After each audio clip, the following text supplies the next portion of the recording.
Timber जो है steel roof truss में क्या होता है, जब स्पैन ग्रेटर देन 10 मीटर हो तो जो टिम्बर जो है वो बहुत ज़्यादा हैवी हो जाती है और अनइकोनॉमिकल हो जाती है इन टिम्बर। तो हम क्या करते हैं, for greater span we use steel truss.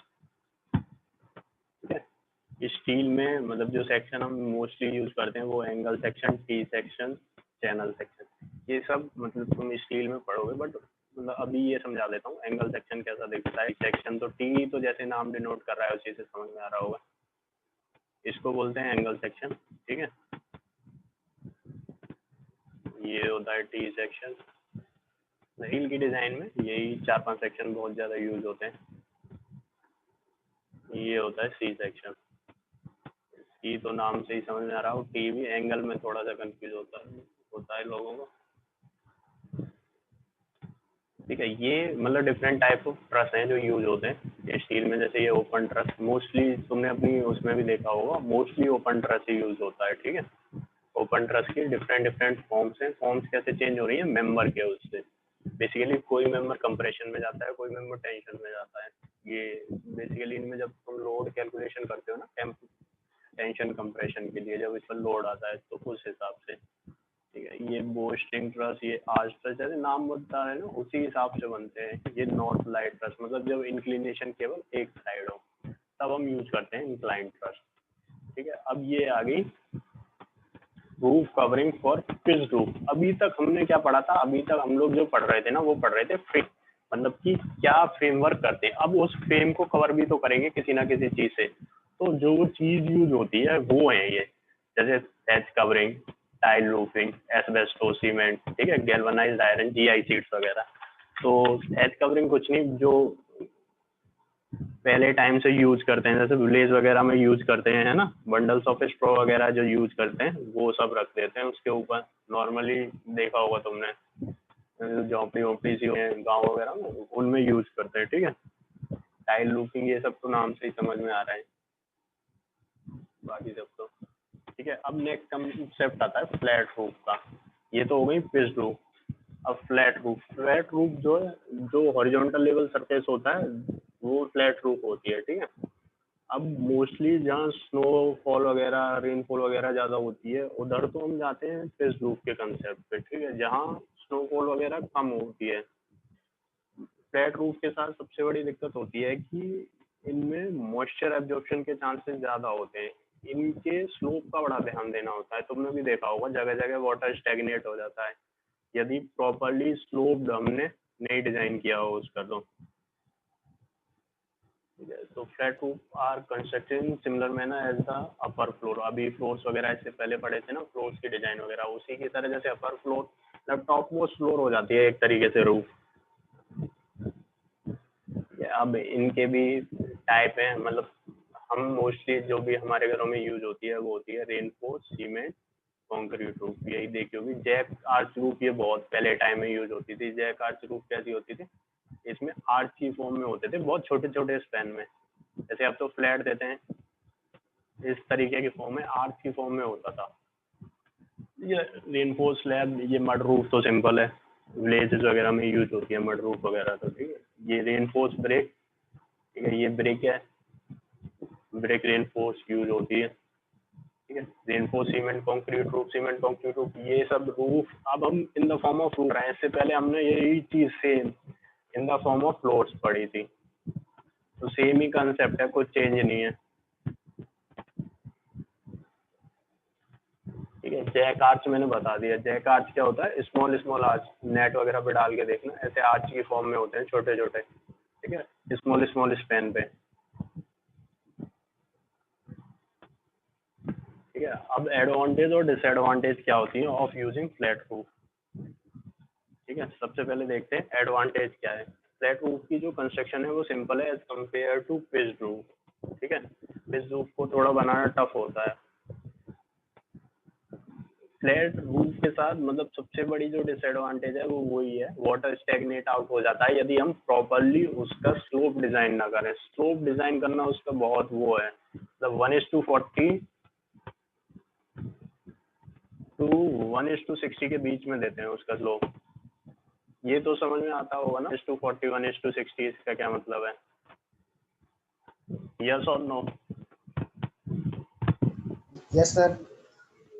ये पिछली में भी मैंने बता दिया, एक बार और बता दूं। यदि ये 60 है ना, यदि हम हॉरिजॉन्टल डायरेक्शन में 60 मीटर चल रहे हैं सपोज, तो जो वर्टिकल डायरेक्शन में है वो हम 1 मीटर का वो देंगे, ठीक है। बहुत कम होता है ये थीटा कैलकुलेट करके देखना, बहुत माइन्यूट सा आता है,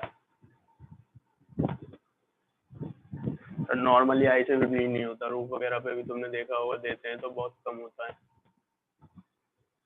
ठीक है। Flat roofs are liable to cracking due to the exposure to sun or weather, ये तो देखा ही होगा घर वगैरह में। Cost of construction of flat roof is more than sloping roof, ठीक है। Flat roofs are not suitable for very large span, जब बहुत ज़्यादा स्पैन होता है, जैसे हमारी फैक्ट्रीज वगैरह होती हैं, जैसे तुमने भी अपनी वर्कशॉप पे देखी होगी, वर्कशॉप के ऊपर फिक्स्ड रूफ ही देते हैं, है ना, क्योंकि बहुत ज़्यादा स्पैन होता है वर्कशॉप वगैरह। अब फॉल सीलिंग क्या होती है? It is known as suspending ceiling that hangs lower from the roof, ठीक है, leaving the space between the actual roof and ceiling, ठीक है। अब इसको देते क्या है, ये एस्थेटिक लुक वगैरह देती है सीलिंग को। फॉल सीलिंग वगैरह तुमने अपनी कैड लैब में देखी होगी, आजकल तो बहुत यूज करते हैं। The space between the roof and fall ceiling can be used for air conditioning duct and services line, ठीक है। एयर कंडीशनिंग डक्ट वगैरह पास कर देते हैं, वो विजिबल नहीं होते, फॉल सीलिंग से कवर हो जाते हैं, और फॉल सीलिंग हमारी रूफ की एस्थेटिक अपीयरेंस को भी इंक्रीज कर देता है, ठीक है। और फॉल सीलिंग के लिए जो मटेरियल यूज करते हैं वो gypsum, would, metal, fibre glasses, POP वगैरह यूज करते हैं, ठीक है। अब देखते हैं drainage arrangement for the roof, मतलब मेनली दिक्कत तो फ्लैट रूफ के साथ आएगी। फिक्स्ड रूफ में तो मतलब ऑलरेडी हम उसमें स्लोप दे देते हैं तो उसमें चांसेस कम होते हैं, ठीक है। फ्लैट रूफ में providing a proper slope to the roof terrace to drain off the rain water. अब ये चीज समझो, ये क्या है, ये ड्रेन है, ठीक है। ड्रेन मतलब जहाँ से पानी वॉश आउट हो रहा है। अब बेसिकली इस वाली फर्स्ट फिगर में क्या हुआ है, जो पैसेज है ना, मतलब जो स्लोप है वो डाउनवर्ड रखा है, किधर, ये डायगोनल के अलाउंग, इस वाले डायगोनल के अलाउंग, तो इधर वाटर आएगा, ठीक है, और यहाँ इस ड्रेन से पास आउट हो जाएगा। इस वाले केस में क्या किया है, इस वाले डायगोनल के अलाउंग उसे उठा दिया, मतलब स्लोप जो डाउनवर्ड रखा है ना वो रखा है इस ड्रेन की तरफ। और इनमें क्या किया है, इनमें इन दोनों की साइड जो स्लोप रखा है वो डाउनवर्ड रखा है। ये जो मैंने तुम्हें बताया था 1:60 आरसीसी रूफ के केस में देते हैं, सॉरी 1:40 और 1:60 आरबी। आरबी क्या है, रेनफोर्स ब्रिक, आरसी क्या है, रेनफोर्स सीमेंट कंक्रीट, ठीक है। गोलाज एंड खुर्राज की कुछ नहीं होता सर। ये 1:40 का मतलब क्या है, मतलब सर जो रेशियो है सर ये किस चीज में होता है सर? सर अभी भी बताया था 1:40 का मतलब है, जैसे मान के चलो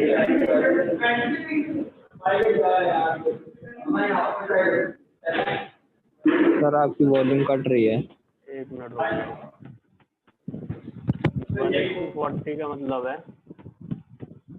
1:40 का मतलब है ये रूफ का हमने कुछ इंक्लिनेशन दिया, ठीक है, तो ये जो इंक्लिनेशन देते हैं, ठीक है, ये 1 तो ये 40, बहुत स्मॉल इंक्लिनेशन देते हैं, ऐसा कोई ऐसा लार्ज नहीं देते हैं। ये थीटा अभी भी समझाया था थोड़ी देर पहले, ये 40 मीटर, सपोज ये 40 मीटर होगी तो 40 मीटर की लेंथ में 1 मीटर का इंक्लिनेशन होता है, मतलब वर्टिकल लाइट जो है वो 1 मीटर का होगा। आगे समझ निकल।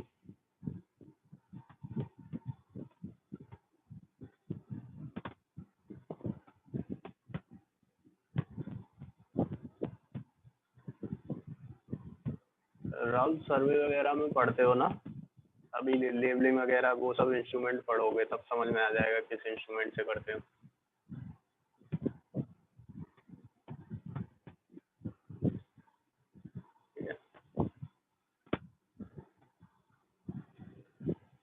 ठीक है, ये गोलाज एंड खुर्राज क्या है, ये ड्रेन सिस्टम है, ये जो होते हैं ना नॉर्मली जो रूफ वगैरह पे तुमने देखे होंगे, ये for the pass out of the water, ठीक है, वो सब है, इसमें कुछ ऐसा है नहीं। ये उसका व्यू है गोलाज का, ये गोलाज वही है जो एंड में प्रोवाइड करते हैं, ठीक है। Drainage arrangement for the pitch roof, in case of pitch roof क्या करते हैं, ये गटर वगैरह कंस्ट्रक्ट कर देते हैं, ठीक है।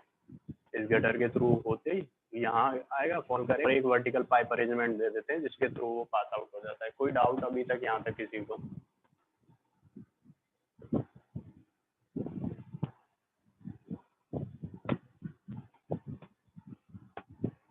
हो किसी को तो पूछो, कोई भी डाउट हो।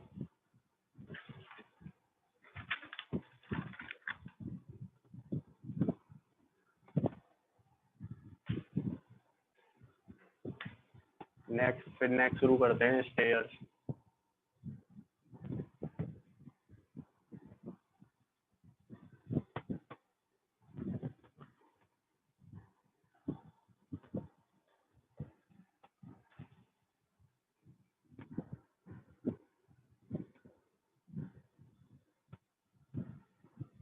हो तो पूछो, माइक ऑन कर दे रहा हूँ।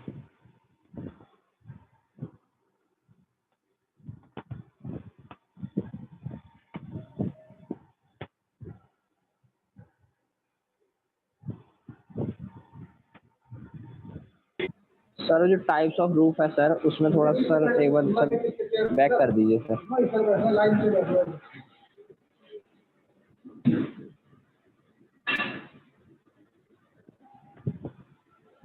सर जो टाइप्स ऑफ रूफ है सर, एक बार बताऊँ इन्हें? सर उसमें सर एक चीज़ पूछना था सर, जैसे कि सर जिसमें वो नहीं सर ये नहीं है। तुम टाइप ऑफ पिच रूफ कह रहे हो? हाँ हाँ सर, इसमें सर वो समझ में नहीं आया था थोड़ा सा सर। ये जो लीन रूफ और ये कपल रूफ है सर, इसमें जो सर जो इसका वो मतलब इंक्लाइन करते हैं सर, वो 4 मीटर है, किसी में 2.5 मीटर, सर वो चीज़ समझा दीजिए सर। अरे वो इंक्लाइन जो करते हैं वो लेंथ है बेटा। मान के चलो 2 स्पैन है जैसे। एक मिनट, एक तो वॉइस साउंड बंद कर लिया करो, डाउट पूछ के, और लोग भी डिस्टर्ब होते हैं। देखो, 2 सपोर्ट के बीच का स्पैन है, ठीक है? ये 2 सपोर्ट हैं, अब इनके बीच में ऑब्वियस ही चीज़ है, तुम्हें रूफ देनी है, ठीक है? अब ये स्पैन जैसे जैसे बढ़ता जाएगा या फिर कम होता जाएगा या कोई भी इस स्पैन में चेंज होता जाएगा, उस स्पैन के अकॉर्डिंग ये रूफ प्रोवाइड करते हैं हम, ठीक है? जैसे लीन टू रूफ है, जहाँ स्पैन कम होगा वहाँ लीन टू रूफ देंगे, ठीक है? एग्जैक्टली मुझे वैल्यूज याद नहीं रहती। जैसे 2.5 मीटर तक स्पैन है, ठीक है? जैसे ये मैंने स्पैन बनाया, जैसे 2 वॉल है, ये 4 वॉल होंगी, एक रूम होगा, ठीक है? उन दोनों के बीच की कुछ डिस्टेंस होगी। यदि ये जो है ये स्पैन स्मॉल है, स्मॉल अप टू 2.5 मीटर, ठीक है? यदि ये अप टू 2.5 मीटर है तो हम लीन टू रूफ की तरफ जाएंगे, जिसमें इंक्लिनेशन एक तरफ ही है। अब ये स्पैन जैसे जैसे बढ़ता जाएगा, फिर हम नेक्स्ट अरेंजमेंट की तरफ जाएंगे। जैसे कपल रूफ है, कपल रूफ के केस में क्या होता है, इंक्लिनेशन दोनों तरफ होता है, ठीक है? फिर और स्पैन बढ़ेगा तो हम कपल बीम, अब ये बीम क्या करेगी, जैसे जैसे स्पैन बढ़ेगा तो बीम जो है ये इसको सपोर्ट करने लगेगी, ठीक है? अब जैसे कॉलर बीम है, कॉलर बीम में और एडवांटेज हो जाता है, कॉलर बीम को कहीं भी दे देते हैं, ठीक है? तो स्पैन कितना भी बढ़े हमें उससे मतलब नहीं है, एक पर्टिकुलर डिस्टेंस हम डिसाइड करके वहां अपनी कॉलर बीम दे देंगे। तो इस तरीके से होता है अरेंजमेंट। आगे निकल समझ? Yes sir. ठीक है, और किसी को कोई डाउट? जैसे ये स्पैन है, ये समझाया था ना मैंने, स्पैन तो एक क्लास में, ये 2.5 मीटर से कम होगा तो हम इसके लिए जाएंगे लीन टू रूफ के लिए, ठीक है? 2 सपोर्ट्स के बीच का जो डिस्टेंस होगा, जैसे इसमें ये है, ये 2 सपोर्ट हो गई, इन 2 सपोर्ट्स के बीच का जो डिस्टेंस है ये होता है।